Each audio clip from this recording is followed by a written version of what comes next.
pretty good at times because I work for a jail. And they're kind of a little picky about that, right? You will have people starting and stopping and going where they're supposed to be on time. So first of all, welcome everybody. I hope this will be the first of a lot of meetings of this group, at least a once-a-month meeting where everybody can learn some information, support each other, keep each other on track, all those kinds of things. Several people said they couldn't make it tonight, so I recruited one of my victims, my husband here, Roy, to tape for me. Yay, Roy. And I actually have a few notes, which I usually don't speak from notes at all, but I want to make sure I don't miss some important points. So I'm looking around, and one thing, I have several meetup groups, but like this one, I have one called the Eclectic Women's Fun Club. And I have a couple of eclectic women in the audience today. And we get together every January for our procrastinators Christmas party. I leave my decorations up, right? I can procrastinate taking those down. But part of it's because everyone's so busy in December.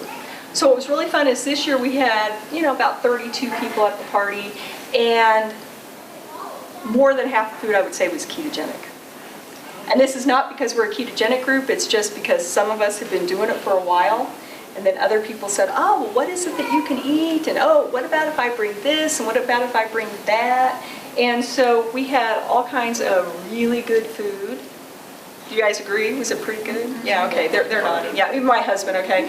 And our son, who does not eat ketogenic, he went back for a second plate because they got home later on and went back in there and did all that stuff. So I think it's really catching on. One of the brand new members, though, who had only come to one other event, she said, wow, I was amazed when I saw all these people, like they're bringing keto. And someone said, oh yeah, Darla started eating that way a couple years ago. And so now we kind of do it at every event to some extent. She said, oh, I thought you were just being trendy, right? Because I even saw it today that they're coming at the British Medical Journal came out today and said how keto, again, is the biggest thing that people are looking at right now. It's like the most searched diet term in Google right now. So I think luckily, I like it that it's an idea whose time has come, because it'll make my life a lot easier. I won't keep having to explain to people why I'm bringing my own food to Thanksgiving, right? So with that, we have, like I said, and a lot of people here. So some people, like Joy, found us through the meetup. Yay, Joy! And she just braved it in here all by herself. Other people came from the Friday afternoon support group at Jeffrey Gerber's office, right? DenversDietDoctor.com, and also, is it South Suburban Family Practice, right? Because I try to advertise for people that he's not, people think, oh, he's just a diet doctor if you need to lose weight, but they do a whole family practice thing. So, could people just say a little bit, if we could just go around real quickly and say kind of what brings you here? Because I do know that people responded. Some people know a lot about keto. Some people know very little about it. So we're going to do some basics today, but hopefully there will be a little something for everyone, and then we'll get into different topics, different months. And hopefully it won't just be me, it'll be everybody here presenting whatever they're really good at, sometimes the support group, whatever we need it to be. So we'll talk about that at the end too. So, interest, what you'd like to get out of tonight, your name, an advertisement for yourself. You can't advertise any products or businesses here, that's part of the library policy, right? Informational. Okay, well, my name is Keto Bravo, and I have diabetes, and Lorraine here, my partner, she introduced me to the keto diet, and I've been following it for about, 9 months or so, and so far it's been wonderful. My blood sugars were all over the place, were mostly high, really. But they have come down beautifully, and I'm doing great on it. I like the diet itself. I do miss pizza, but that is, I grew up with this eating gluten and things, so it's really hard. But I do like the diet, and so far I've been doing really well. And so far it has been working really well for me, so I am planning on keeping up the good work and see where it takes me. Any other type 2 diabetics, Lou? Almost. Almost. I'm pre. I call that early type 2 diabetes if you're in that pre-diabetic range, but yeah, me too. That's what got me into this from paleo. I switched over from paleo because even on paleo I was to insulin resistance. Okay, a couple type 2s, couple pre, okay? What was your A1C when you started, and what was it this last time? Well, it's been really high, 160, 170, and it's come down quite a bit. Since A1C, I think it's come down from 7 something down to 5.7 last time. Yeah. From 7 something down to 5 something. Now, if people don't know about your A1C, that's a measure of your average blood glucose over, an 8 to 12 week period.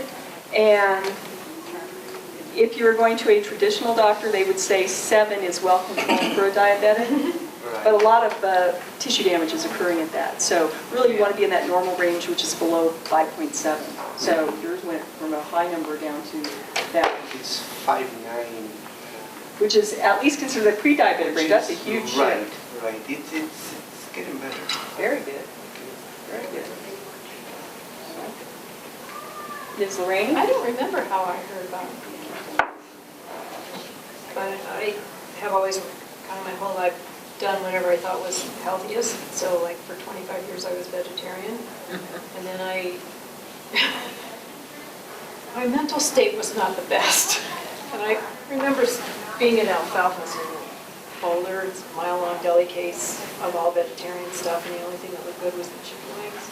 And I started eating, I just one day it was like something's wrong here after 25 years. And I Wow. started eating chicken wings, and I immediately, within a week, I felt so much better.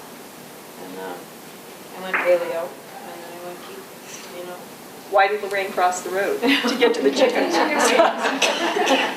And I just got boundless energy compared to, I work at a place where there's a lot of sugar. And, She works at Trader Joe's. and every time something new comes, which is like every day, it's in the break room.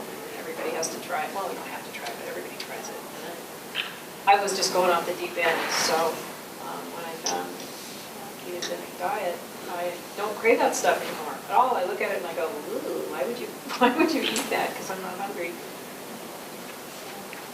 Oh, and I've lost about 15 or 18 pounds. I lost 15 or 18 pounds. All right. We got improved A1C, we got weight loss, 20 pounds. 20 pounds. 40 pounds? 20. Now here's my I will tell Roy's success story for me. I'm going to brag about it a little bit. So Roy's 56, looks good. Same birthday as George Clooney. I once sent George a card that said, "Happy birthday to the second sexiest man alive." I'm leaving. But he had a heart attack at age 50. Now he's 56, and once I got this diagnosis, I switched from paleo to keto, and he didn't really follow me on the paleo thing either. And so I've been doing it for a couple years now, and then my brother in August had a heart attack, August 23rd. And overweight, smoked, all those kinds of things. So I go down there and we're sitting at the hospital and I start lovingly supporting him. I start doing a lot of education even that day. He was just like, man, this was a big wake-up call. I got to do something different. So I said, well, I'll tell you what you're going to do. And they tested me. They said, oh, you're pre-diabetic. It's 6.1 on your A1C, which 6.5 is when they hit diabetic range. So they're saying, oh, and you're pre-diabetic. So they're telling him this stuff. Well, I'm like, they're going to tell you a whole bunch of stuff, but we're not going to listen to it, right? Because we're going to get you on this ketogenic thing.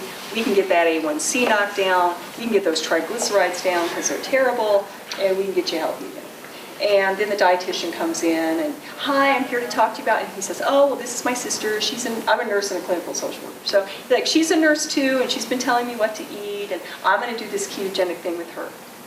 Well, that's not what we recommend for heart patients. And I said, well, yeah, except you know what? The evidence really shows that really helps with a lot of conditions that contribute to that. Plus, he's pre-diabetic. And so then finally I have Gary Taub's book, Good Calories, Bad Calories, with me at the hospital. Because I'm thinking, someone's going to need this book. I'm going to pass it along. I have copies to just give out. So once she finally gets, well, okay, evidence showed maybe that you could do that. Then she goes for this tactic. Well, okay, so ketogenic might help you lose weight. It might stabilize something, but it's not sustainable. People can't live that way, right? He's like, well, I don't know. My sister seems to eat pretty well, right? And so she probably exits the room, and then the one doctor he started saying, he said, well, worry about your heart first. Do the heart diet first, and you can worry about the diabetes later. You're just pre-diabetic. Well, see, that's a good thing when you're a nurse. You're like, yeah, well, okay, you're not God, Mr. Doctor. And I said, well, at 6.1, he's kind of not pre-anything. I said, he's highly insulin resistant. The doctor said, yeah, it's probably been developing for a decade. He looks at my brother and says, just do what she says, right? And the good news is, day after Christmas, he goes in to his cardiologist, and he sends me this text that says, my cardiologist was so happy. She said, you made my whole day. I never see patients improve like this.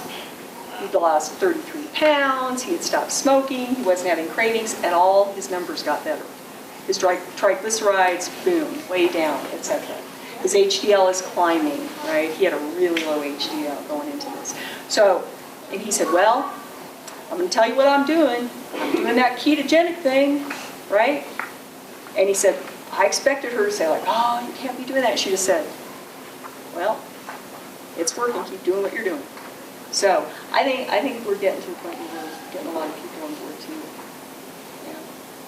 So good job. So I'm bragging about the review. Well, then he saw how well my brother did. So after 2 years of living with me, he finally decided, wow, did you see your brother's gut went away? And he kept telling about my belly, my belly. So he did it, and boom, 20 pounds later, yay! So I'm proud of you too. And this guy, he chooses to do it the week before Thanksgiving. And part of me in my head's going, oh my God, not Thanksgiving, really. I have to live with this man. But he made it through Thanksgiving. Then we went on a trip to the Caribbean. He ate along with me. Then we went through Christmas. So it could be done through the holidays and everything, right? I have living proof. And I didn't even torture him to say that. So, not torture you much, that's right. Hi. Name and what you're hoping to get, what you're looking for in keto. Yeah, I'm Stacy, and I used to be a pretty good athlete, and ended up hurting my knee, so I've had a couple of surgeries, and it hurts. And the best thing I can do is lose weight. And I've tried, and I've failed. So I saw you on Meetup, thought, I'm gonna come. That's right. Yeah. Plus, the world, the yacht thing, they just won. A keto-adapted athletes beat the old world record by 5 days or something. It was something amazing, like the Around the World Yacht Club. Yeah. So keto-adapted athletes, there's a whole group. Tim Noakes out of South Africa does a lot with sports medicine. Cool. Just blows the information out of the water. So. I'm Carrie. I had heard about keto, done a little research on it, and they decided to start doing it just a couple weeks ago. I'm just here to learn more and get better at it. It's like, yay! So starting out, we like it. Good. Hopefully we'll give you some encouragement, some information, so, we solve some things that some of us have been through. We're like, oh, I wish I had known that. I'm Ben Morrissey. Hi, everybody. Hi, Ben. Tessa is my wife, and she found this meetup. And we moved out here from Kansas for health reasons because there's mountains. And, it's not so freaking hot in the summer here. And so we started with, sort of walking in the mountains and trying to be more active. And we've incorporated CBD into our diet, which has been extremely helpful. That's helped with weight loss and my PTSD greatly. And we thought we should look at some other options to add into the regime at this point, and this seemed like a good option. So. Good. Hopefully you'll find out a lot and see if it's useful for you. It's very nice to say that I get my jack on here. No, he's being very supportive. Yeah, just health stuff, diabetes, obviously overweight. So just exploring some options. Well, so he dragged you here. We know what really happened. Okay. Joy, same thing, you know, pre-diabetes and got put on medicine that was just making me sick all the time. And I need to take control of my carbohydrate addiction. And I haven't completely been following the keto. I need to get there, but in the last week I've lost 8 pounds, just getting rid of junk. You know, just getting rid of junk and eating more vegetables and healthy fats. So on my way there, hopefully. Good, we'll talk about low carb, and very low carb Yes. keto. We'll talk about that. Yeah. Hi, I'm Kimberly Spellner, and I've been doing keto for about 3 years. I started doing it because of more of mood and energy, and I was on the autoimmune spectrum, and it was not getting better. It took me a little while to tweak it for myself, you know, because you decide what's best. Is dairy good for you or not, or whatever. But now I feel amazing. And as I said, I lost 40 pounds, and that was not my goal. But that was certainly pleasant. My husband does it now for the last year. He's been doing it to battle heart disease, and he loves it. He lost weight he didn't think he needed to lose, and that's been amazing. But I'm here basically because I like being around people who kind of have some of the same ideas. It's nice to, you know, my tribe, my peeps, and we kind of talk the same language, and that's really kind of fun, and it makes it, I think, a lot more pleasant experience. She's in another support group we're too, so. I am Sharon, and I've known about keto for quite a while now because I have a couple medical conditions, and I tried some of the diets that my specialist recommended, such as a rare adipose tissue diet. I tried paleo, but I found that with those, there's still a little bit too much sugar, like in fruit, and that contributes to my swelling because I have a lot of swelling due to some lymphatic issues. So, and with my conditions, it's very challenging to lose weight through diet and exercise. But what I find through keto is that the swelling does reduce, the pain diminishes somewhat, not entirely yet. But it also takes quite a while for my condition to get fat adapted, which you may talk about, I don't know. Right. But there's a lot of other victories besides scale victories. There's a lot of non-scale victories, which are personal beliefs. So even if the scale's not moving, doesn't mean like the clothes are getting smaller too. Right. Clothes getting smaller, not as much pain, having more energy. And triglycerides, some of my tests did go down. I have some fatty liver issues I've had my entire life that go along with these things that I have. But some of my numbers improved dramatically. Right. Yay. Right. And if you can share and laughing, she has the funniest laugh in the world, so we'll see if we can get her to laugh. I'm Sebastian, so He makes her laugh a lot, but my wife Sharon brought me here, so I just want to learn, what keto is all about, learn about the benefits of it, not only for my wife, but for me as well. sounds good. Because, he does eat what I make. And it's a little concerning because, you know how high fat it is. Okay, yeah. And then when you combine it with bread, that's not a good combination. No, it's Okay. Not that we ever had any of that going on. Okay. Hi, I'm Veronica. I've been fully keto, mostly, for 4 years, and I've lost 20 to 30 pounds. The last 5, 10 pounds up and down a little bit, especially around the holidays. But I'm coming back down again, and I have a strong family history of type 2 diabetes. I took care of my mom for 8 years through 3 strokes and blood clot surgeries, and I just don't want to go down that road. And so I'm doing this, and it's helpful.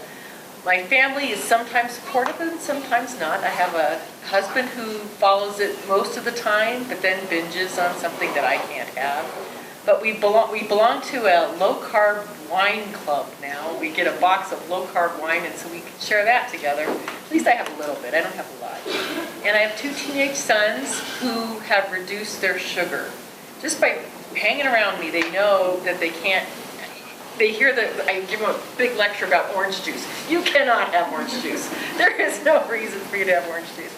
So my family's on board, and I'm here just because these are my people, and you don't know what you don't know, and I like to learn from other people and be a part of this community. So thank you. Yeah. Hi, I'm Patricia, and I came through Meetup. I learned about Keto 5 months ago. I tried to go back to the MD about debilitating headaches, and that was a disaster. So I went to my chiropractor, who she graduated about 4 years ago from Logan, so she knows all the new stuff. And the first thing she did was sit me down and ask about my diet and how that was probably causing my headaches. And she put me on keto, and it reduced them by 95%. Wow, that's dramatic, 95% Yeah. reduction in headaches. And I lost 15 pounds in 15 weeks. That wasn't my goal, but it made me a believer. And I got my color back, the grayness in my eyes and complexion was gone, and I felt better, and she made me a believer. Several people have mentioned mood, right? That Right. Yeah. You feel better, you have more energy, Yeah. your mood improves, yeah. And then we couldn't figure out exactly what the foods were, and I was starting to have panic attacks because I didn't know if that food would cause the headache. So I went and got a blood test done with my other chiropractor, and they tested my blood against 190 different foods, and there's 13 things that are toxic to my system. And if I take those out of my diet completely, I have no headache. Oh, good for you. Zero headache. Good for you. Even the little minor ones are gone because I'm cleaning my body just after 5 months. Good for you being a nutritional detective. When people look at me, how can you do that? And I said, well, when you get debilitating headaches, you do something about it. Feeling good. When you feels right. figure out finally it's not meds, it's diet. They'll do anything to make pain stop. Yeah. Yes. Yeah. I mean, every 5 days I was losing 24 hours. Right. And then, like you said, then you develop the anxiety in anticipation of getting the headache, And then which then is was- likely to trigger the very thing you don't want to happen. And I was so tight, I've spent because my insurance doesn't cover any of this. It covers none of my chiropractor or I had to get massages because I was so tight, I couldn't hardly move. So I'm 5 months. 5 months, yay. I'm 100% different. So I'm hoping as people are hearing these things, you're also thinking, oh, I might need to connect with that person, or I might, right? So we can all connect with But each other. chiropractor, I have one chiropractor in Westminster, he has pictures of people that are extremely obese here, and a year later, they're down to normal weight on keto diet. Right. I wish I could show a picture of like you having a headache and feeling like horrible, and then like, here's how I feel, because sometimes those things, or like you were saying, Sharon, that it's like, there's all these kinds of things. Wouldn't it be good if we could show people before and afters of how it feels, Just a big old anvil on your head. That's No, right. it was crushing. Or a vice grip, that'd be good, the vice grip, and Your then, head yeah. on my. That's why I'm here. Yay! I'm staying on the side. And hopefully we can help you make it easier for all of us. I'm David. I met Darla and a couple others at the Dr. Gerber's office support group, and I was really good on keto for 5 or 6 months, and then I slowly got off the bandwagon, and so I'm trying to find some people to help me stay back on, because I loved having the energy and the positive mood most of the time. Not being hungry all the time. Not longingly looking at pizza every time I pass by. Good, okay. At least I don't look longingly at donuts now. Okay, so the longing is like been all transferred to the pizza. I know. That seems to be a longing that a couple people share. So apparently we need to have a class on that. The best fathead pizza ever, that's right. And then my dad, I've been telling my parents a little bit about this diet. nothing really sticks other than they saw it on a Jim Baker TV show. And so my dad said, yeah, this guy was talking about all the great health benefits, and so he lost 85 pounds, and it helps with Alzheimer's, and he's got issues with memory. And so he's been excited about it ever since seeing our show. But the guy on the show was like, and the starter pack for all the supplements is $100 and something. And I said, well, Dad, you don't really have to have all the supplements. Right. You just do the diet. So he was planning on coming tonight, but got sick at last. Well, we'll get him one of these ones, right? Get him, And get him some sheets of paper and some other. Our starter pack here, the low price, nothing, right? Nothing, so that's good. 99 cents. 99 cents, you gotta contribute to the copies. No, I'm joking. So, better starter pack price. I'm Lori. I just heard about keto through Darla and the different groups, either the eclectic women's group or the keto group. I need to lose weight, and my mom has Alzheimer's also, and I'd kind of like to help her out. She has a lot of severe belly fat, and I think that helps her. It hurts her, and if I can get myself eating right, maybe I can start making foods and helping her out also. So I'm just here to learn. And just be a great person. Yes. Lori's got my dog's approval, which is big. She stayed with my dog during our vacation, but Your dog. okay, mostly my dog.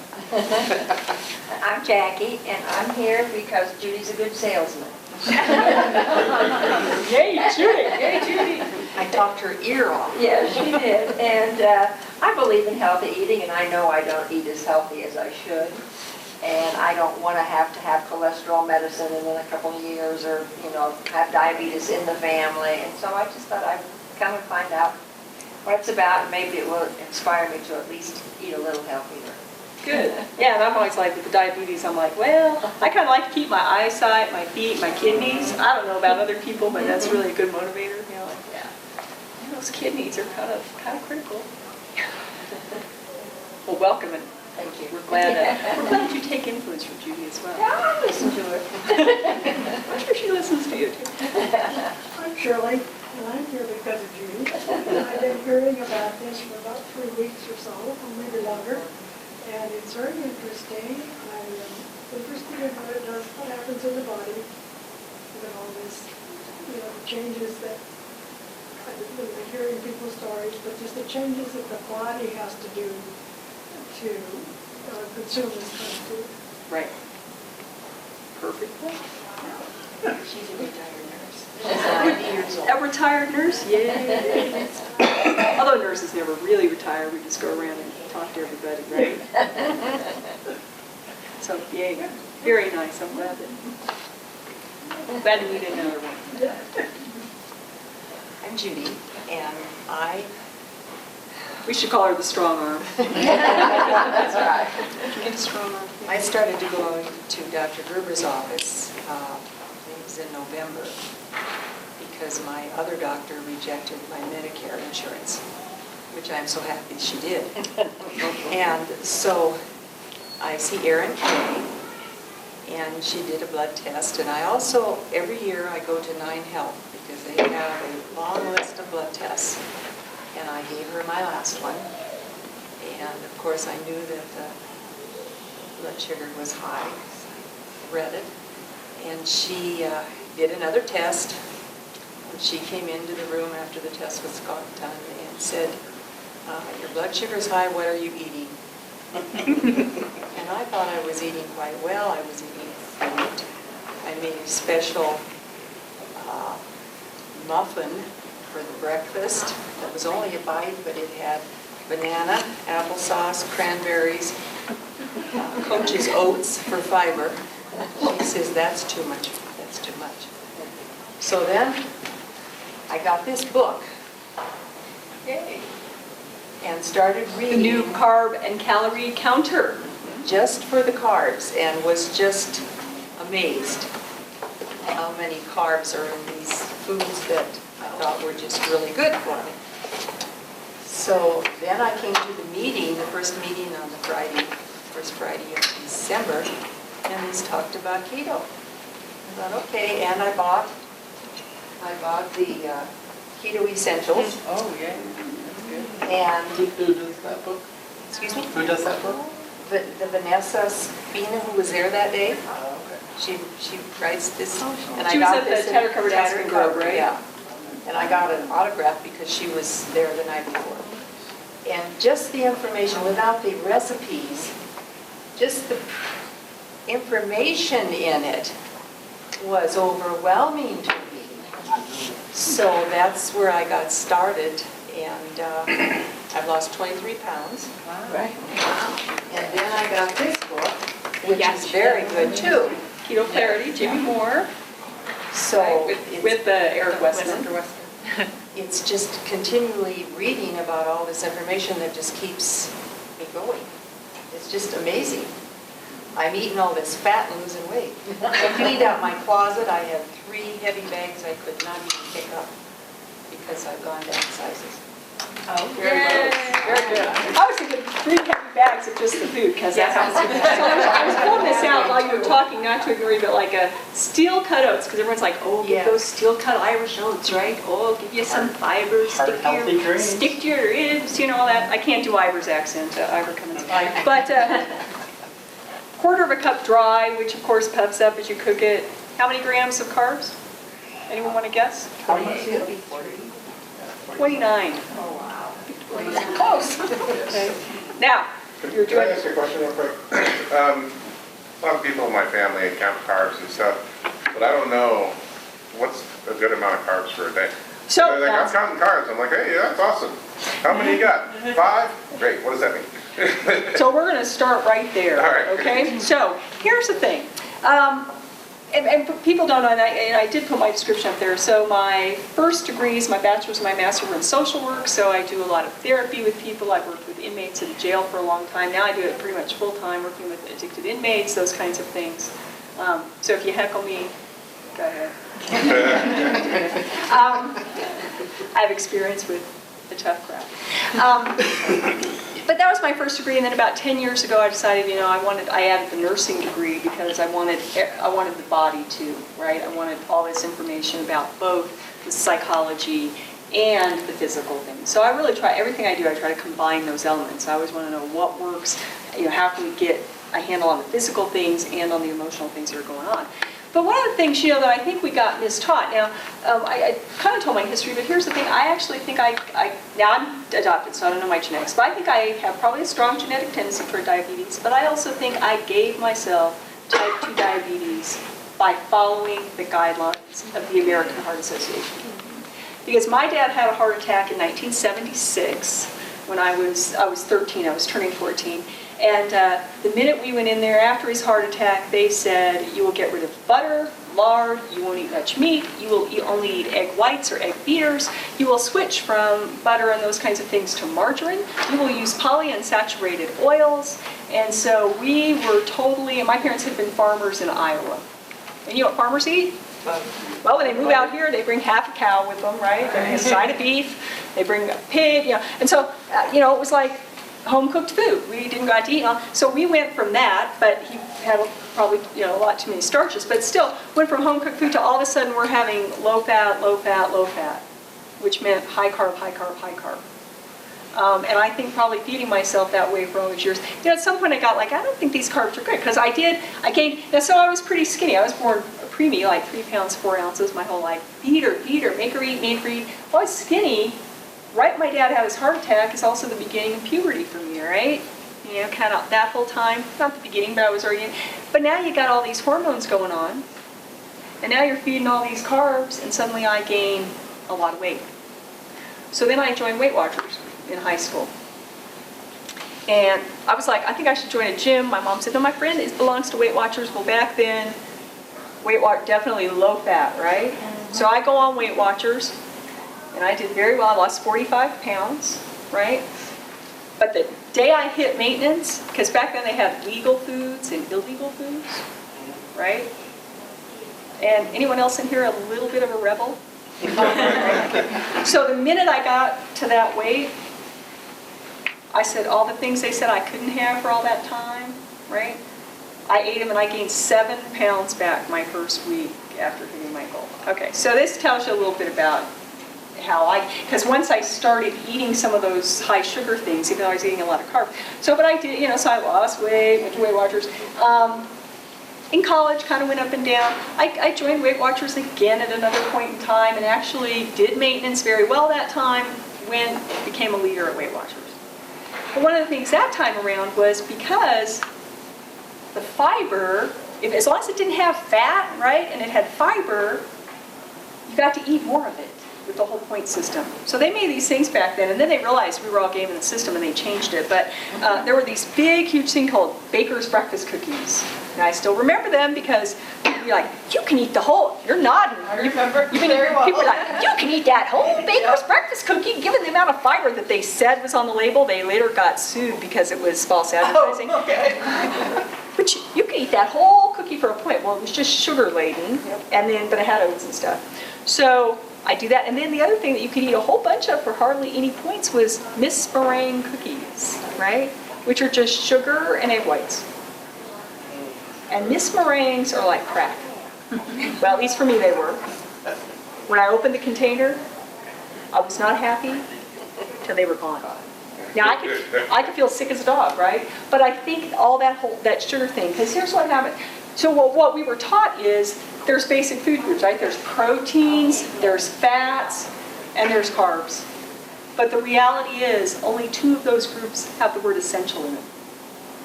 There are essential fatty acids. Essential means you got to eat them because your body can't make them, right? And you do learn this in nursing school and chemistry, when you're taking the chemistry class and the biology classes and the nutrition classes. Essential fatty acids, you got to eat them. There are essential amino acids that your body can't make, can't construct. So you have to take them in from the outside, then your body takes them apart and makes all kinds of things with them. Carbohydrates. Nothing essential about them. You could never eat a carbohydrate again in this lifetime and you would be just fine. People go, but no, Darla, my inmates love it. I heard your brain needs glucose, sugar, right? Guess what? Your body's designed for that. It says, I can take stuff like protein, and the liver can do something called gluconeogenesis, right? Creation of new sugar. It can take that and break it and make the amount of sugar that you actually need in your body, which is very small. How much sugar is circulating in your bloodstream at any time? A bag of gummy bears. One bag. Wow. I think we get along, right? Yeah, 1 bag is 1 serving, right? If you read the bag, they're like 2.5 servings. You're like, hell no! Once the bag's open, it's gone. That's a serving, right? Okay. So, in gummy bear terms, let's see. We're going to use these later too, but let me get these out and find out what I put them. So, we're going to pretend I'll start these around on both sides of the room. So you tell me, how much sugar's in your body? Take one, pass them around. It's like 5 grams in your bloodstream. A standard teaspoon, here's a little smaller, right? But a standard teaspoon is 4.2 grams. So for the sake of convenience, we say 4 grams per teaspoon. 5 grams in your body, so just over a teaspoon. Dr. Spinney and Bullock like to say 2 teaspoons. Eric Westman says 1 teaspoon. That's all your body needs. And guess what? It can easily make that. It makes that all the time, right? So you don't need carbohydrates. There's nothing essential about them. Now, when people talk, but if you look at the American diet, most Americans are eating 250, 350 grams of carbohydrates a day. Okay? That's quite a bit, right? Now, so when I'm talking about in here, some people go what we call lower carb, right? Which would be about 100 grams of carbs per day. Probably about 50 to 100 is what we call lower carb. Now, for some people, genetic superstars, that's not me, genetic superstars who are young, it's not me so much anymore either, genetic superstars who are young, who are very active, very athletic, so top-notch athletes, some of them can get away with that, right? They can actually, maintain their health, have good numbers, and, all that at 100 grams of carbs per day, which again is way less than most Americans are eating. Because you know what we call it? We call it the standard American diet is for SAD. Now I have a friend who I call my Britty Brat friend, or Bratty Brit friend. In the UK, we call it the standard UK diet or the suck diet. So we have the SAD and the suck diets, right? Because they kind of do that. So, if you go lower carb, and for some people, lower carb is a way to kind of ease their body into ketogenic living. Here's my other thing. There are many paths. I always say this in my addiction groups. There are many paths to recovery. Some people, they go to AA, they swear by AA, it's the only thing in the world. Other people never been to an AA meeting, they still get sobriety, right? They still stay clean, they stay off it. So, for some people, easing into it that way, let me cut down to 100 grams of carbohydrates a day. Now, other people, so that'd be considered lower carb, but not low carb.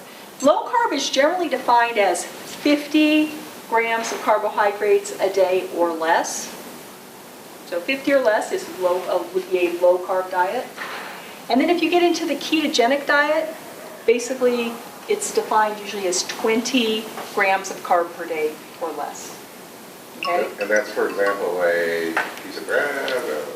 Well, we're going to talk about that. Okay. Because there's a reason this group is called No Sugar, No Starch, No Suffering. Because the carbs we want you to get, how you're going to spend those carbs, leafy, green vegetables, non-starchy vegetables. And a way I like to think of it is eat the vegetables that grow above the ground, right? So lettuce and cucumbers and zucchini and summer squash and asparagus and, think of all the things that grow above the ground. Generally, those are more your non-starchy vegetables, which leaves out some of my favorite old paleo friends, those cute little ones that grow under the ground, right? Potatoes, sweet potatoes, all kinds of tubers, generally have more carbohydrates. Does that make sense? And people go, as long as I'm balancing the carbs, why can't I have the grains? Well, grains do a whole lot of things. One is, grains really are not meant for human consumption, right? Not the ones we have now. Well, there's a couple things. One is we have definitely hybridized them and we've modified them and all that. But even that, they're seeds of grasses. We don't have that kind of system to digest the seeds of grasses like that, right? So we really are much more on that carnivorous or that omnivorous side of things, but not this. But like the apes, what do great apes spend their days doing? Eating.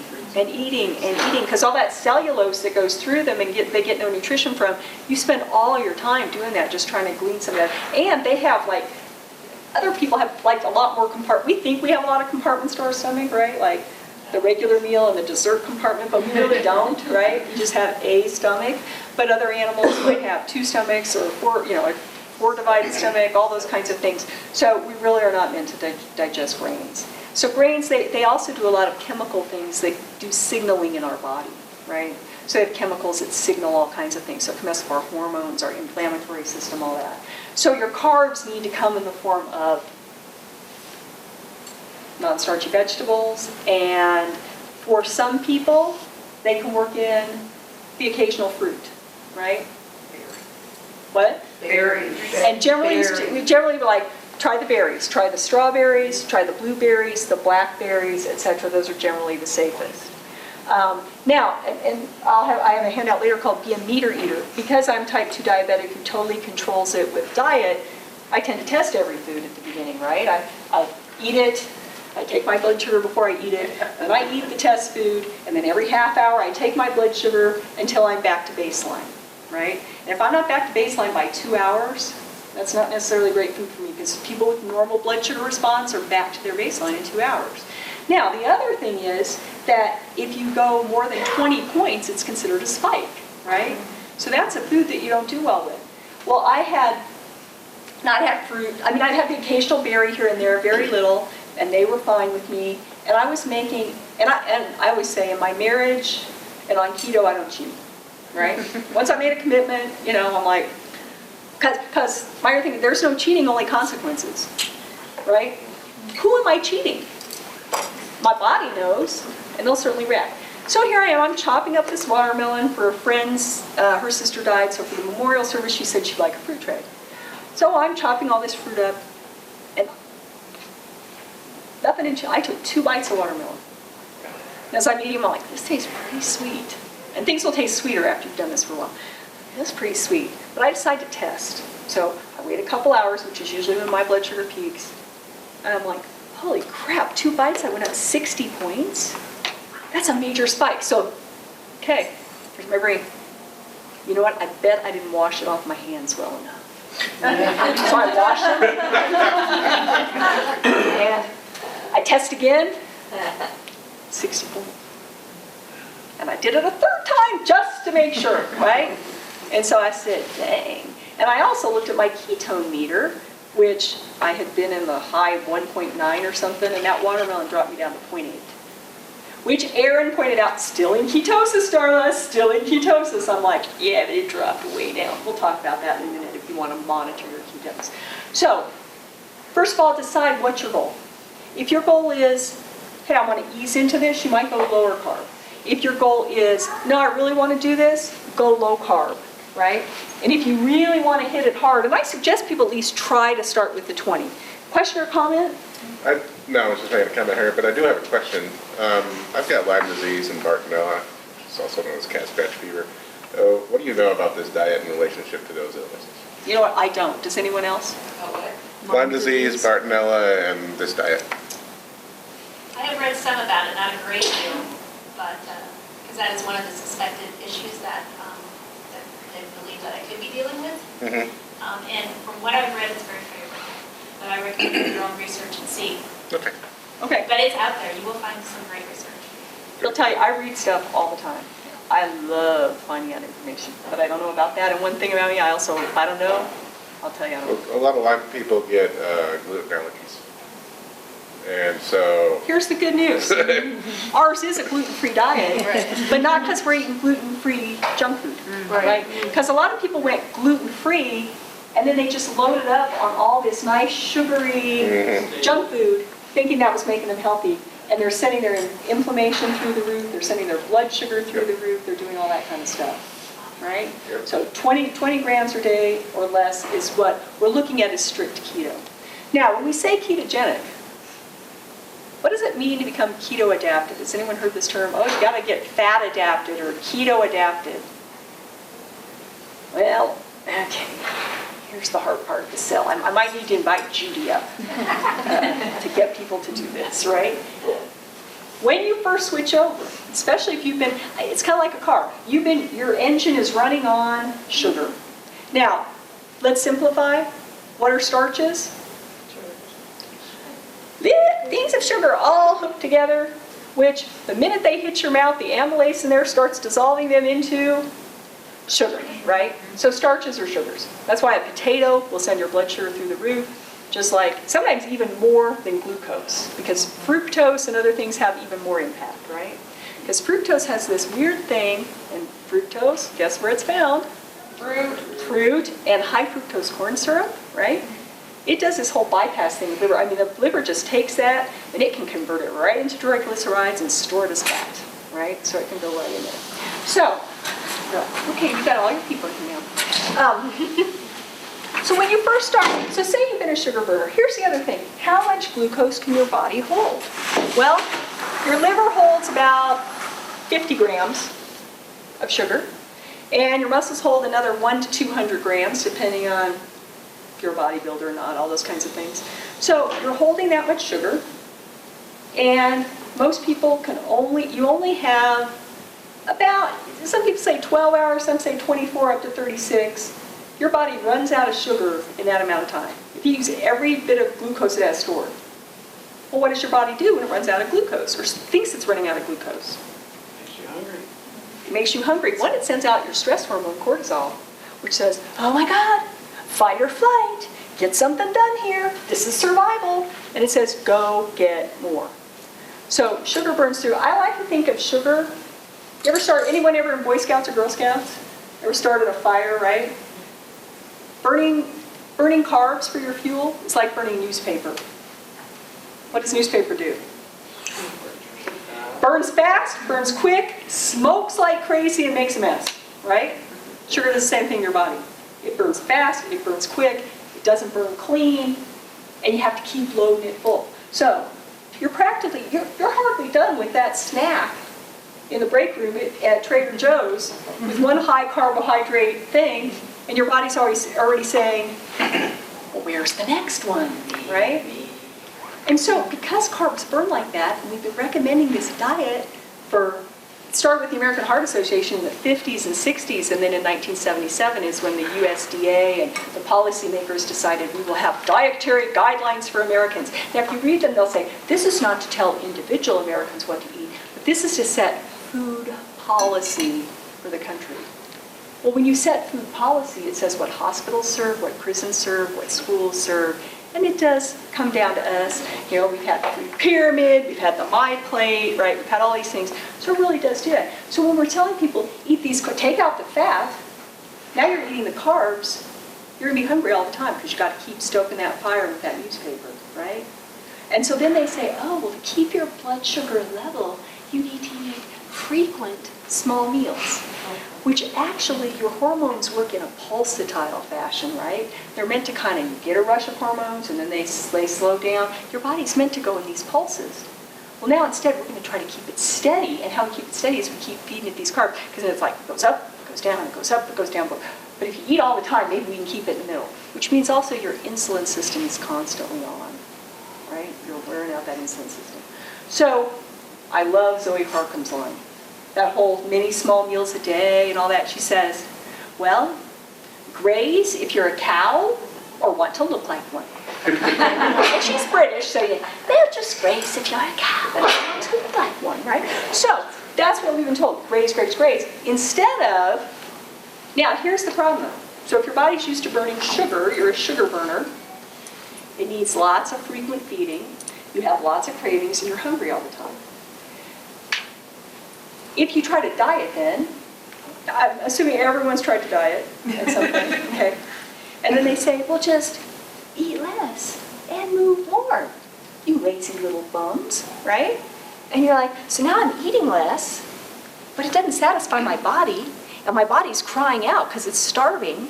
So now I'm like a little cranky, and then they want me to go work out.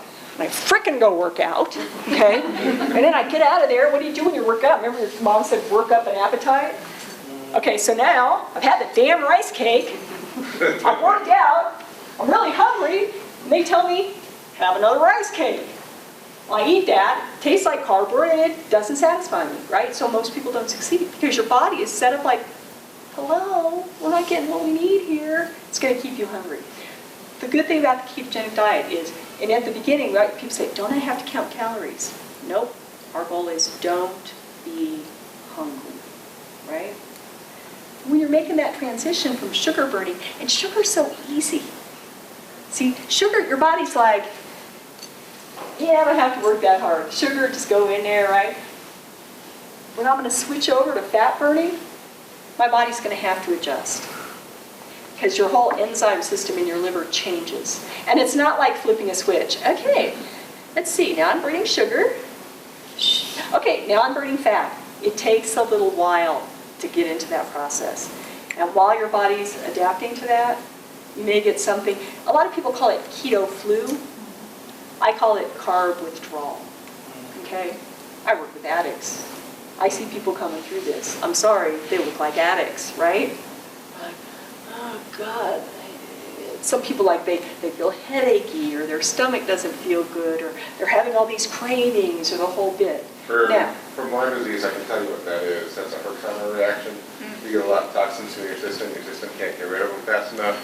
You get headache, you get tired, you feel achy, your bones hurt, your joints hurt. What's happening is all the yeast in your system is dying off because you're not feeding it any sugar anymore. And that also is what creates the craving for sugars. Is because the yeast is saying, feed me, and then you get this giant urge to eat sugar, and then you get another crash as you stop and the yeast dies off again. So it's called a Herxheimer rash. And here's the thing, it's like working with opioid addicts. You say, Exactly. I start withdrawing and I get these withdrawal symptoms, and then I always say your addicted brain, so your non-healthy brain says, I know it will make this better. Right. Just give me a little of my drug, sugar, bread, right, pasta, whatever it is. Give me a little and you'll feel better for a minute. Just a taste. And then you feel, yeah, and one is too many and 1,000 ain't enough, right? Okay, so does that make sense? But once you're keto down, now there are some things that make keto adaptation go better. So one is when you cut out all the junk, first of all, make sure you stay hydrated, right? I mean, don't waterlog yourself, but stay hydrated. Here's a biggie. Have enough salt. Have enough salt. Salt will often help a lot of these symptoms. Now, here's the problem though. What did U.S. News and World Report just name as the best diet? DASH diet. Oh, the DASH diet. I don't think much of that diet, right? Can you tell? But DASH is, we got to control salt because salt leads to high blood pressure and cardiovascular disease. That's what we've been taught, right? Guess what? That was not based on evidence. There's a guy called the Salt Fix, and he really traces it, how some scientists early on, and in fact, I had a nutrition professor 20 years ago or something said, most people are not salt sensitive. Most people, the salt does not make a difference, but no one believes that. And people in the class were like, that's not true. My doctor, she said, the research is not there to back that up.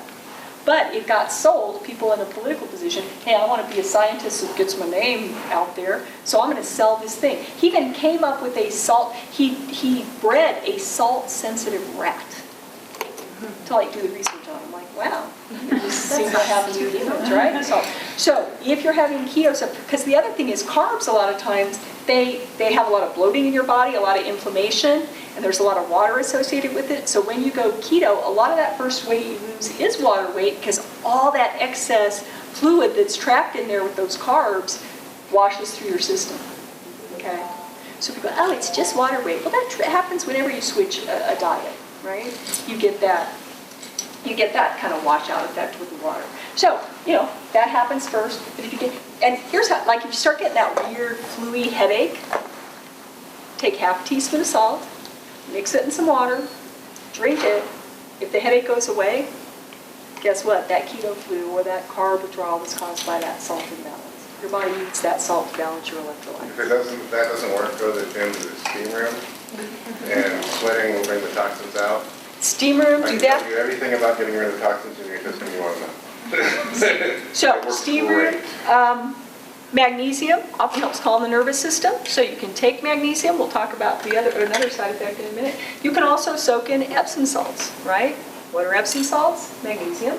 Some of that absorbs through your skin, so that can be a good way to get rid of that. Other ways to get salt. Big thing, Eric Westman, and for people who don't know, he runs the Duke Lifestyle Medicine Clinic down in South Carolina. North Carolina? North Carolina. Because it's North Carolina, it's Duke University, the Blue Devils and all that stuff, right? Aren't they the Blue Devils? Okay, see, they're not a sport, what can I say, I see the sports teams. So he talks about using raw bouillon, because it tends to be salty, right? So use some broth or whatever to help you as well. Does that make sense? Like I said, people are like, oh man, can't I just have a little bit of pasta to get me through this and then figure it out? Every time you do that, you now switch yourself back to. Yeah, it's got salt in it, it's usually got minerals in it, Yeah, so, right? Salt. why not use that as a benefit? Because the original Gatorade was made at the University of Florida for the Florida Gators, but that same nutrition prof had the Gatorade recipe and we made it. It tastes terrible. It was basically some salt and potassium. And they said, well, people won't really drink this, so then the commercial companies got a hold of it and they said, so now we can say, oh, it's a sports drink, it's got all these electrolytes. Most casual athletes, even marathoners, a lot of them, they don't even need it anymore. They've said, you know what, we don't need Gatorade to get through this, our bodies can do this, right? But what the companies did know is you have all the flavorings and the sugar, and then people drink the stuff. So now it has no benefit to you, right? I was gonna ask about like getting enough fiber and being able to not get constipated. Okay, so another symptom. Now, what's interesting though is once you're keto adapted, there are actually people. Sean Baker, Dr. Sean Baker, started Carnivore January. So Sean is eating all meat, and he's been doing this for a long time. Perfectly healthy. The guy like lifts 1,000,000 pounds at once or whatever. So we've been told you have to have fiber in order to eliminate, right? Nurses, we love talking about defecation, right? You ask the patients like, did you have a bowel movement today, right? But it's kind of important because when you can't do it, it feels terrible, right? So one thing is salt actually helps with that too. So one is make sure you have enough fluids, make sure your salt's in balance, and then the other thing, if you experience that constipation at the beginning, that is where magnesium can be very helpful. And the form of magnesium that helps with constipation is citrate. C-I-T-R-A-T-E, right? So I say to people, well, take 2 of them at night, and if that doesn't work, take some more in the morning, right? Again, it's very hard to OD on magnesium, so that's a good one. Eric Westman would say take a teaspoon of milk of magnesia, right? You can kind of So is it a pill? You went like this. You said take a pill, yeah, magnesium citrate, you can buy the pill. You can also buy the powder that mixes in water, however you want to take it. But emergency stuff from Whole Foods is more. Okay, emergency. Vitamin C, if you're taking it at certain doses, also, what are the side effects? You know you've OD'd on vitamin C if you get diarrhea. Oh, well, if I take some vitamin C, that could move things along too. So for most people, and that is one of the things people complain about at the beginning. If they absolutely have to, sometimes you can take like docusate sodium, like with Senecot, or pericolase, right? So sometimes those things help too. I can remember the generic names, sometimes I can't remember the brand names. So sometimes those help get over that transition too. And that People is go, just generally through the transition, I mean, then your body just regulates, or? generally through the transition. Now, you may, after you get keto adapted, you may not poop as often as you did before. But as long as you're not experiencing bloating, discomfort, and really hard stools, as long as you're having bowel movements on some regular basis, and like I said, as long as they're coming out okay, doesn't matter if you have it every day. See, now with this whole fiber thing, they want to say you have to have it, this much and every day. Because where you will get your fiber is if you eat those non-starchy vegetables. Those often can help things. Like I said, there's people who eat nothing but meat and do just fine. And when you think about the Inuits and the Canadian wilds and all that, and the native peoples of all over the place do that. Plus the fat really helps move things along too. Right. So the other thing is you have to be willing not to fear fat. Right. So Take a couple tablespoons of coconut oil. Right. Olive oil or something, yeah. Coconut's all that. little coconut oil in your coffee is another cure for a lot of people, right? Because coffee tends to move things through people. You have the coconut oil. Okay, so see, I tell embarrassing stories. There's this thing called MCT oil, medium chain triglyceride oil, which there's medium chain triglycerides in coconut oil, but there are times when they kind of have it where it's just that in the thing. So I've been mixing it in my coffee. Now, I tend to drink my coffee slowly, whatever. But one day I thought, well, I don't want it in my coffee today. I'll just do a shot. Sorry. Of the MCT oil? Of the MCT oil. Okay. So, and I didn't measure, because usually I measure. I then take a lot, like a teaspoon or maybe up to a tablespoon. But I just I never drink I was not the person who drank out of the milk bottle or whatever. But that morning, I'm like, hey, I'm the only one who uses this. So, boom, I take a shot of it. Never dawned on me that usually I'm getting it released slowly into my system. And it does tend to make you go. In fact, disaster pants is what it's called. I did not have disaster pants, but I had excruciating abdominal cramping that felt like when I had a bowel obstruction, right? And I'm on the ground oh my God, I'm sweating, and I'm like, oh my God, and he's going, should I leave you? I'm like, go to work, it'll be fine in a few minutes. I took it all at once, it just hit my gut at once, right? So, don't be stupid like Darla, okay? Does that have any sort of a taste? I detest everything coconut. So for me to have coconut oil, I'm like, whoa, I can't. It just smells like suntan lotion to me. I can't handle Okay, it. MCT oil? Nothing. No. Here's a cure. You can take the coconut oil and get capsules. And you liquefy it, then you can just take a syringe and put it in the capsules. I do that with I mix it with CBD. Because every time I just can't handle coconut. Some people can't handle coconut, That so way you don't taste it. I don't get a kickback for this. I don't get any kind of kickback for this. At Trader Joe's, we have a completely tasteless coconut oil. Really? We have the regular coconut oil, and then we have this like triple refined coconut oil. It has absolutely no flavor at all, so. Is it coconut oil or MCT? Coconut oil. Just straight coconut. So, Yeah. that's I don't how. even want to be down for coconut. Like, this is smell. No, I get it. Some people are like, nothing coconut. No, don't want the smell, don't want the taste, don't want the texture, nothing, nothing, nothing. So, yeah, go with the MCT, go with the, the I don't know if the non-marine. refined stuff has all the stuff in it. That's why the MCT I like, just because it's Yeah. got kind of the really useful parts of the coconut Right. oil. Okay. Right, it's got the, it's a And all the capra, health stores really, have there's all these. these different acids. What? All the like natural grocers and places like Natural that. Grocers has them. I mean, Dave Asprey, he's very big online. He does the whole bulletproof thing, right? So he will tell you that his brain octane is the best, which is the one I took a swig of, but only because I got it on a great sale, right? So I was like, hey, I can buy Dave's kind this time, right? But I'll buy the Now or I'll buy another brand. So I'm not convinced that he has the market on only his will work. So those are useful hints. Any other hints that people have to deal with either the carb withdrawal or the constipation issues? When I was talking with Erin Kay about, I also was working with Eat Right for Your Blood Type many years ago, and I'm A positive. I'm not supposed to be eating meat. And I even called the company and asked why. I said, because it goes to fat, and because we can't digest it. So I told Erin Kay that, and she said, well, you need to take HCl, hydrochloric acid, with Pepsin, with every meal that you have protein in, and that will help break it down. Because it's the acid in your. Here's another thing. And what's interesting is my brother lived on Prilosec, right? Proton pump inhibitors. He was always having the heartburn and all that. Once he started eating keto, he's like, oh my God, one time. Like, this was 2 months later. I've only had to take it one time, right?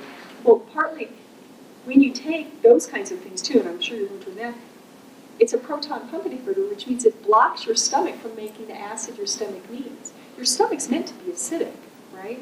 That helps break down things like that. Now then what people are getting is your food's not fully digesting and they feel junky all the time and all this stuff, so you really mess up that whole digestive system. So yeah, so hey, see? So I take 650 milligrams of every meal. Good. There, Works. see? And if anybody does not have a gallbladder, it can cause problems all that fat that you're having. But that's easily remedied by taking a supplement. I take something called Biogest. It helps because it has oxbile and some other things in there, and it helps with the production and breaking down and that kind of thing. Digestive enzymes, which is interesting because some people without gallbladders have no trouble. And other people are like, okay, I don't have all that fat breaking down capability. So, I think that's why we're all here, right? Got all these good ideas. So once you get keto adapted, now how do you know if you're keto adapted? Well, one is, if you're eating 20 grams or less, you're going to start feeling it, right? People who've done it, what do you notice when you're keto adapted? Not hungry. You should not be hungry, because here's the thing, in here, eat until you're satisfied. Not stuffed, satisfied. And here's another rule, only eat when you're hungry. Now, how many people were taught, now I thought this was passed down from multiple generations, right? How many people were taught, breakfast is the most important meal of the day? Anyone else besides me? Right?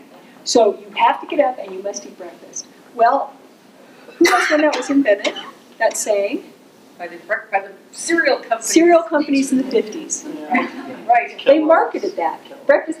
And if I can get you eating cereal in the morning with milk, which is like sugar with sugar, right? Lactose in the milk, and all the stuff in the cereal, you get all those carbs going, and pretty soon you're going to be hungry again, right? And it starts you eating throughout the whole day. So now, once you get past that, where you're not used to eating in the morning, judge it for yourself. Am I hungry this morning?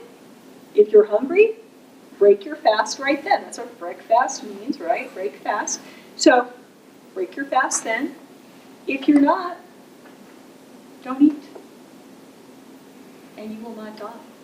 And in fact, your brain will still function and might function better. Your brain loves ketones. You were saying mental clarity, right? She found this in the sale thing out there and said, this is the story of a woman who was a pediatric ICU doc, but her husband got Alzheimer's. And he did so badly on this one test to get him in a drug trial that he didn't qualify. And so she started reading the research. She went, well, we do stuff with getting babies into ketosis because babies are, maybe that would help his brain functioning. She was just trying to get his brain functioning so that he could pass the test to get in a drug trial. And she managed to do it, right? Giving him coconut oil, MC. Later she learned about ketone esters and all that kind of stuff, right? But his brain cleared up a lot. So ketones, your brain actually loves ketones. So don't eat breakfast if you're not hungry. And in fact, a lot of stuff's being done right now on this whole idea of, well, even back in the 50s and 60s, before we came up with these guidelines that took fat away from us, what was the eating pattern of most Americans? 3 squares a day. 3 squares a day, breakfast, lunch, and dinner. Your dinner, meat and potatoes and Mm-hmm. bread. And then, so you had meat, potatoes, bread, right, whatever, whichever area of the country you're from. And then with a vegetable, probably overcooked. Canned vegetable. Yeah, khaki colored green beans, yeah. But then dinner ended at what time? 6:30, 7 o'clock, and then when's the next time you ate? The next morning. Breakfast the next morning. Because your body is meant to have these cycles. It's meant to have the anabolic cycle, building things up, and the catabolic cycle, tearing things down, right? And taking out the trash. So, and there's a lot of cancer researchers now. There's a book called Keto for Cancer, Miriam Kalamian. I've heard her speak a couple times. She does a great job. But I'm trying to remember this other cancer researcher, along with Thomas Seyfried, who talk about at least 12 hours a day, you should be in a fasted state. Which guess what? That's when you're sleeping. You're meant to stop eating and then not eat again, right? Not this constant, because again, when you constantly are feeding that system, it's constantly engaging it. Does that make sense? Because when you don't, your body breaks down. It's called autophagy. You literally break down all the old cells and you repurpose those parts of the cell. You do a lot of cleanup during that time when you're on the downside. And actually, the one cancer woman said, I have all my cancer patients, not 12 hours, she said 13 hours seems to be critical. So between the time you put down your fork at night and your first meal the next day, at least 13 hours. Helps with cancer. Cancer grows on sugar. So she puts them on ketogenic diets because she wants them to survive the cancer, especially aggressive forms, glioblastomas and things like that. Does that make sense? So another thing, not to eat breakfast if you're hungry. Or sometimes anyone have a social aspect to food in their lives? Yeah, right? See, it's a problem. I have a witness, so I can't even lie today. No, but I don't eat breakfast anymore. And I was kind of the queen of breakfast. Except, sometimes on the weekends, I'm like, hey, you know what? It's a weekend, I'd like to have I'd like to eat brunch. Make some bacon, have some eggs, right? Do all that kind of stuff. Is part of it just the social aspect? Yeah. Could I skip it? Yeah, but every now and then I won't, right? So does that make sense that some days you're like, okay, I'm going to eat breakfast because of that. One of the things that I notice now is, and it only hit me recently, that when I was a kid, you'd have breakfast, and then you'd have like this little tiny box lunch, and then you get home, and then you had to wait for your parents to get home, and then you had dinner. Every school child in America is being fed in between breakfast and lunch at school, and the parents have to bring all the snacks, and now they're not allowed to bring peanuts, so they bring all these fruit wraps, and they'll come and buy half a shopping cart at Trader Joe's of all this junk food that's for the kids to have at school. And the parents take turns feeding the kids junk food in between and it often breakfast goes and lunch. Breakfast, snack, lunch. There's often a snack at school before they get released. So it's breakfast, snack, lunch, snack, dinner, snack. Right? And they're usually triggering up that. I remember being told, you can't have that, you'll ruin your dinner. And now they're told, eat. eat all the time. Eat frequent small meals, right? So timing matters of meals too. So eat till you're full, stop when you're done, right? So when I went to the support group, the Friday support group, and talking about, and I've read a little bit about it too, the interval fasting where you should bring it into, you only eat 8 hours of the day, right? When do you recommend, like, starting that? Here's the thing with intermittent. You actually intermittent fast if you put your fork down after dinner and you don't eat till breakfast the next day, you're already doing intermittent fast. Now, it might be that 12 hours. Now, some people fast more than that. And I actually do have that on. It's something I think we'll talk about probably next time. But a very frequent pattern is like an 18-6 or a 16-8, where 16 hours of the day you don't eat, and then you fit all your eating into an 8-hour window. So say you would eat between 11 and 7 at night. So you might have a late breakfast or an early lunch at 11, and then you have your dinner to be done by 7 o'clock. That'd be an 8-hour eating window. Some people do a 6-hour eating window, right? They might eat, a late lunch at 1, then they eat dinner at 6, they're done by 7. So that helps with weight loss? Yes, it helps with weight loss. What it also helps with, now I notice it also helps burn off that extra blood sugar and that extra insulin. So if I notice my blood sugar levels are creeping up, right? Which really, I'm sorry, I think my pancreas is just like laying there like, yeah, we ain't doing nothing anymore, okay? We'll do a little just to get by, but we're kind of done with all that, right? So every once in a while it starts creeping up, I'll be like, oh, I need to fast. And I'll usually do 24 to 36, maybe up to 48 hours. I don't do well on longer than 48-hour fast. It doesn't feel good to me. And part of the rule of fasting is if you start to feel bad, end your fast, right? Pick a nice, low-carb, high-fat thing to end your fast with. I love avocados at the end. Those are kind of one of my go-to things. Can you tell them about the toxin purge that comes along with fasting? It's nasty. Let me ask you something. What are you eating right now?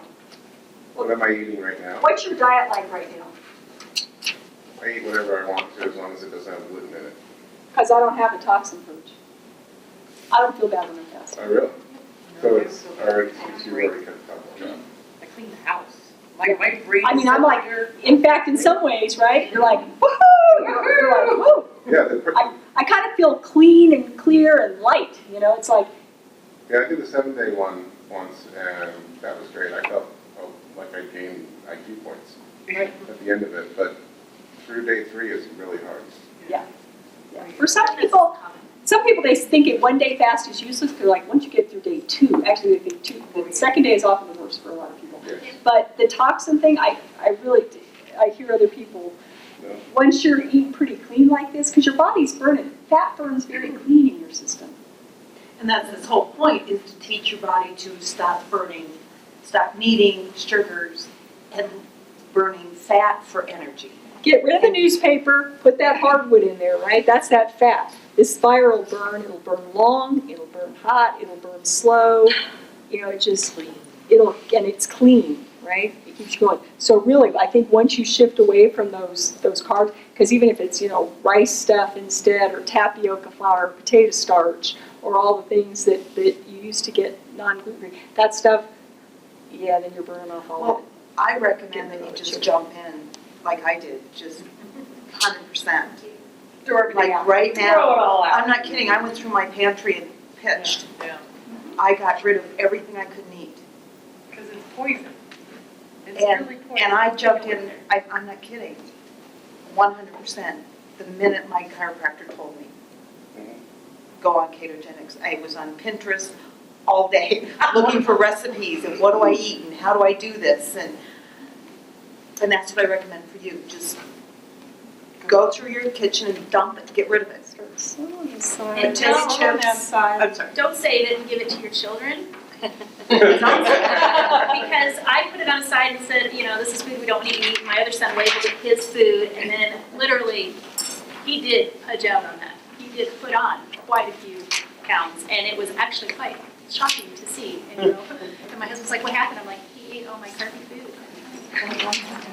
It's So get rid of it. It's cheap food. It's not quality. Don't even try to save it. Oh, it costs money. Yeah, just get rid of it. Unless you have a neighbor you really don't like. The food bank. So a couple places, so I did make this easy one, and actually I wrote this, my friend, or someone that I work with, her husband said, my dad had this cardio stuff he's interested in finding out. So I just did a little blog for him. For people who haven't been on the website's, or not the website, I'm gonna do a website, but the Facebook site is called No Sugar, No Starch, No Stretch Pants, because originally I started it for my work wives, right? We were all supporting each other in this. They were like, oh my gosh, we need a place to do this. I said, okay.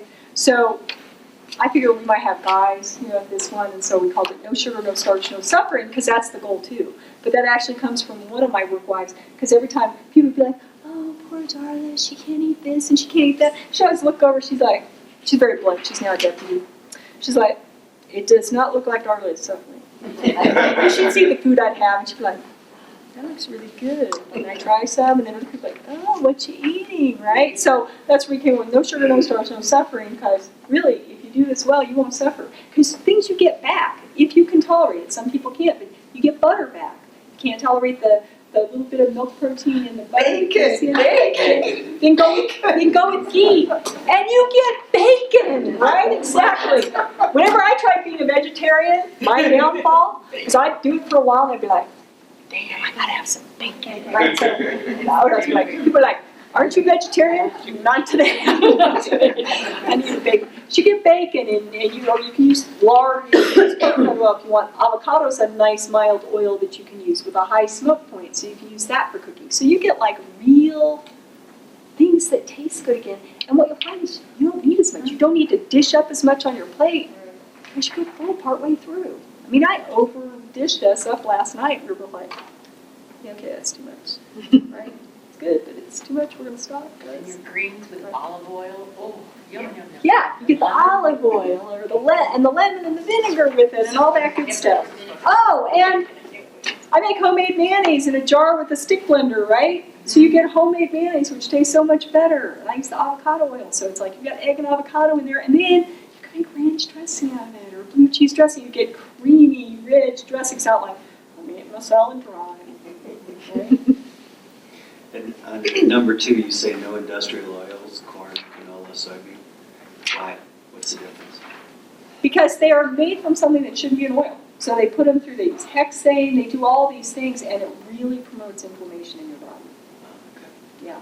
There's a really cool engineer from Ireland named Ivor Cummins. Ivor Cummins. You gotta meet Ivor. If you ever get a chance, meet Ivor. He's on YouTube all the time now.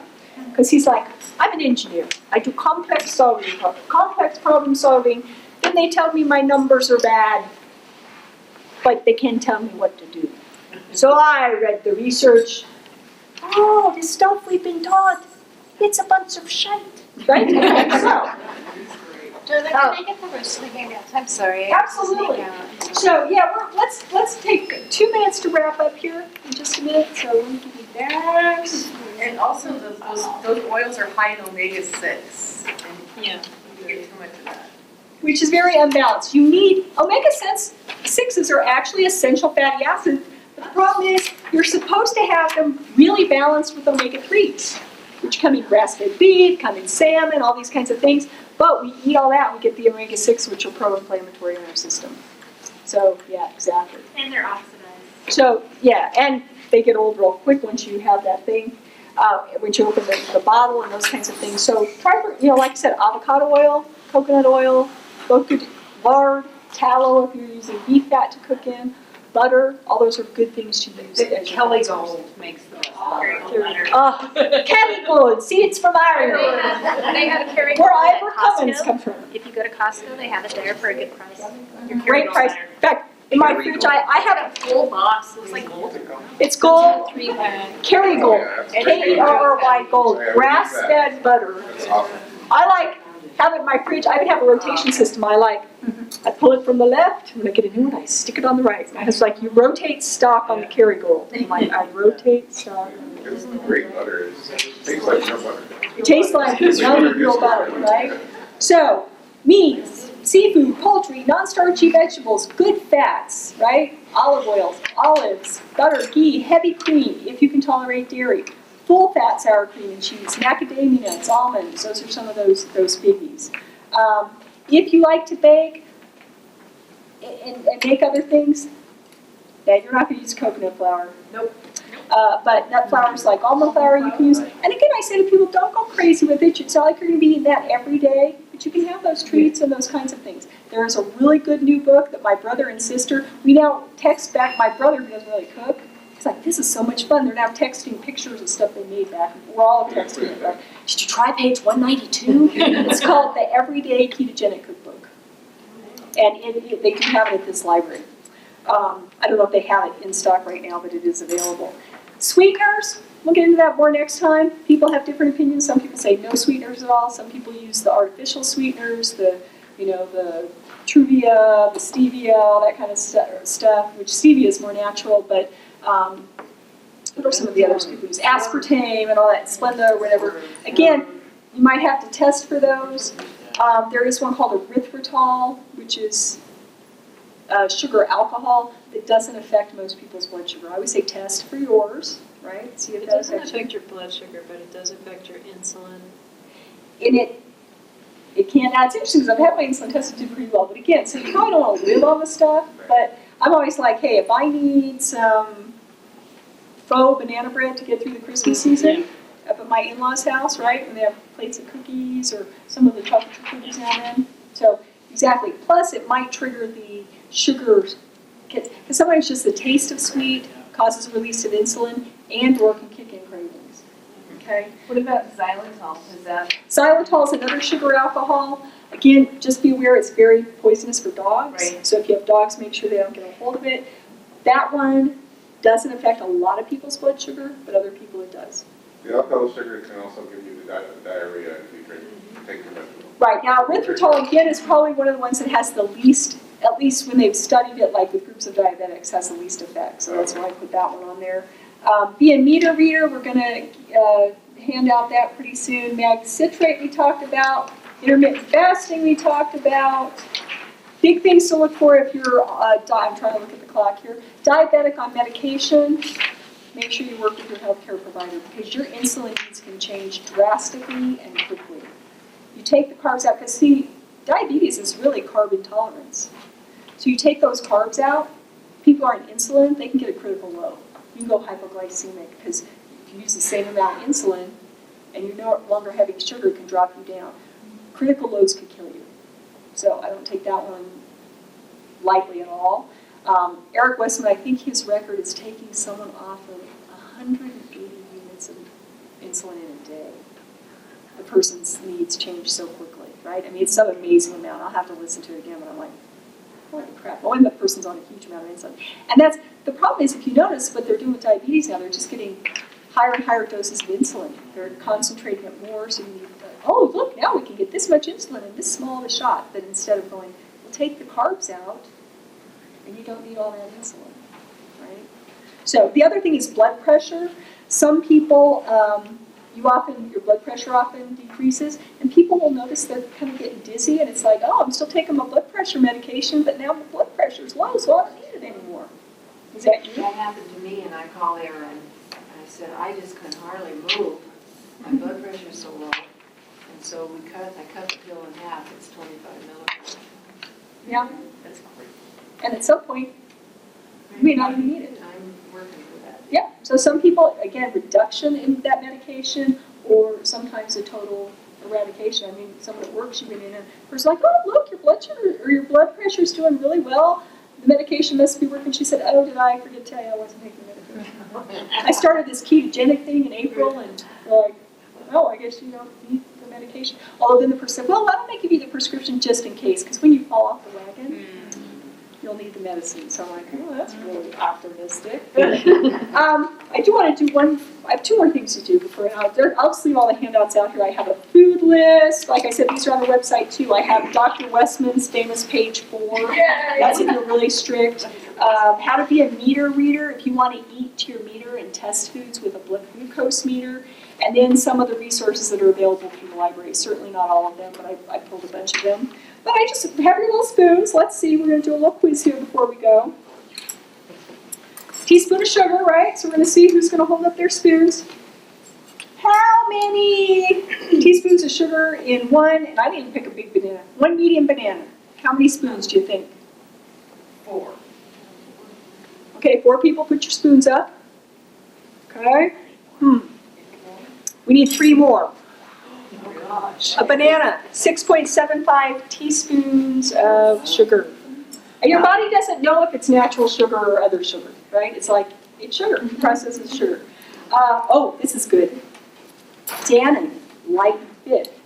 Greek vanilla, non-fat yogurt. Oh, it has tons. Lots of commercial right now. All yogurt has sugar added. And it's that little one. I think 8. 32 grams. Actually, it's got 20 grams, which remember what we're saying our goal for the day is? 20 grams? 20 grams, 5 teaspoons. 5 teaspoons. Think of when you're 1, 2. Okay. Let's look at, which is funny because my favorite, we didn't eat a lot of junk food as kids, so whenever we'd get this, I loved it. Lucky Charms cereal. 1 cup. And do you really ever only eat 1 cup of Lucky Charms? Right. No, you eat a couple cups because you still got milk left in the bowl. Go back to more. But 1 cup has 29.3 grams of carbs, which is 7.325 teaspoons. So, all of us, right? We already did the oatmeal. Let me see if I can find, oh, this is a good one. Orange juice. Florida orange juice, because that's good for you, it has vitamin C. And it's even fortified with calcium now, right? So, 1/2 cup from concentrate.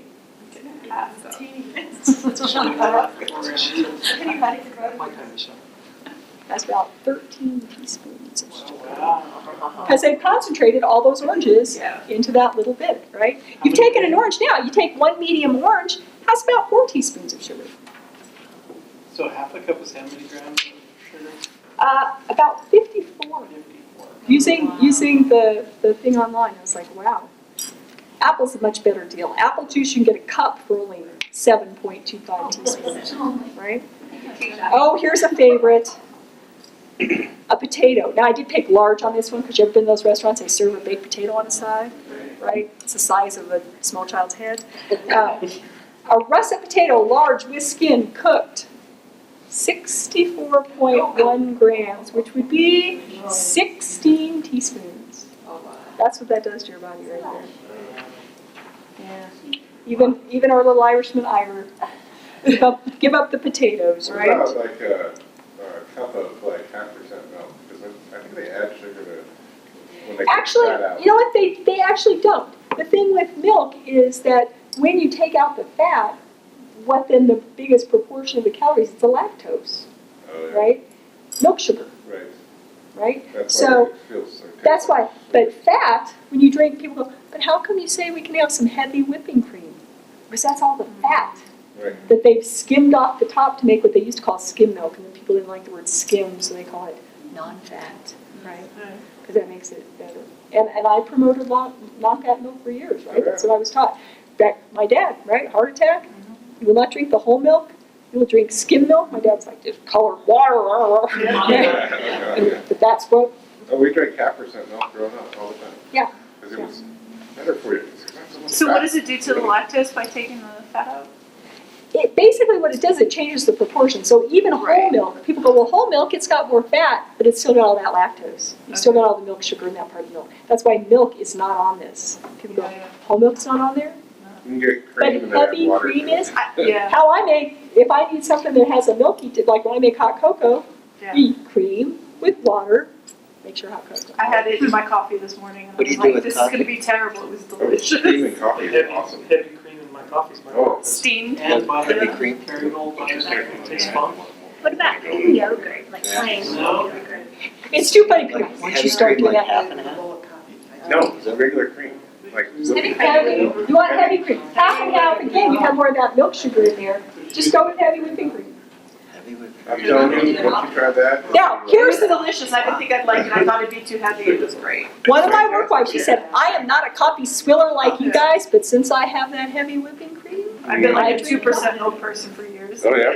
I had it this morning. I was like, this is so rich and creamy. And I wasn't hungry for breakfast for a while. The other day he was saying, I'm gonna have some cream in my coffee. I said, kind of luxurious. It isn't was And you know what he said? Actually, it is. Yeah. And he said that too, right? It tastes, Yeah. it's almost like you're a king. It's like having, Drinking a it's king's like having beverage. mousse or Yeah. something. It's like. Very. And it's just a little bit. Yeah, You know, we're not Oh, talking. yeah, no, a little bit, yeah. Because Andreas Ienfeld, do you guys all know about dietdoctor.com? Swedish guy, Andreas Ienfeld, 6'7", right? He's tall, Swede. He has just revolutionized things too. He does a lot of stuff. But his site, you can go on free for a month. They're very good about this. You can cancel at the end of a month. Didn't pay a dime. There's no ads ever. If you want to join it, it's like $9.50 or $9.99 a month or something like that. They have tons of videos. So he goes to all these presentations. He tapes people's interviews and videos and recipes. But he talks in this one point a while back. I can't remember which video it's in, but he said, I started adding cream to things, and pretty soon I realized I was adding a lot of cream to things. He said, so if you add up how much cream I was drinking, he fills a glass of cream and just drinks it in front of you, right? Oh It's my like, God. that was probably a little extreme. So probably not that much cream in your coffee, but you don't need a lot because it tastes so Oh, yeah, Yes. you need this one. luxurious, isn't it? That's, you know. So those are the kinds of things you can do to get by. So yeah, I just wanted to do our teaspoon so we'd start thinking like, oh my God, it's not just the Coca-Cola, it's the orange juice, it's just as much. So I have handouts up here if anyone wants any of them. Like I said, they are things they have at the library, how to be a meter reader. There's one other present. I ordered these off Amazon, so yes, you know, I hope they're calibrated right. It talks in there about taking measurements. Waist to height ratio. Critical for measuring your metabolic health, right? So, if you'd like a tape measure, we have different colors. And so I encourage you, if you're just starting, people go, oh yeah, I didn't do that. I'm like, you know what? Because the other thing you'll see is that when you do this, unlike some other ways of eating, most of your fat at first will go right from here. This is the fat that will kill you. This is the fat you don't like hanging out of the shorts, right? But it ain't going to kill you, right?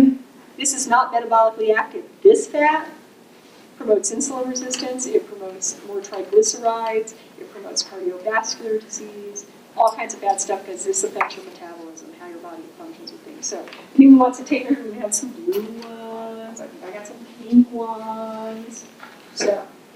So last, Thursday next month, I put it on a Thursday next month, just it worked better in my schedule and the room was available.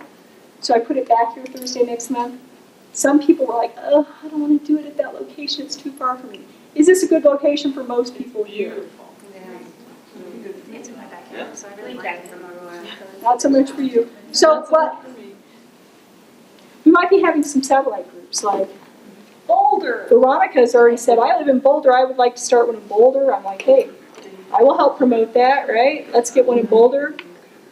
Aurora. We could get one started out east, right? So the other thing is, if you guys ever want to host an event or whatever, I'll throw it up there on the site, let me know. I want to invite Darla to do the talking. So next one, we're gonna keep that.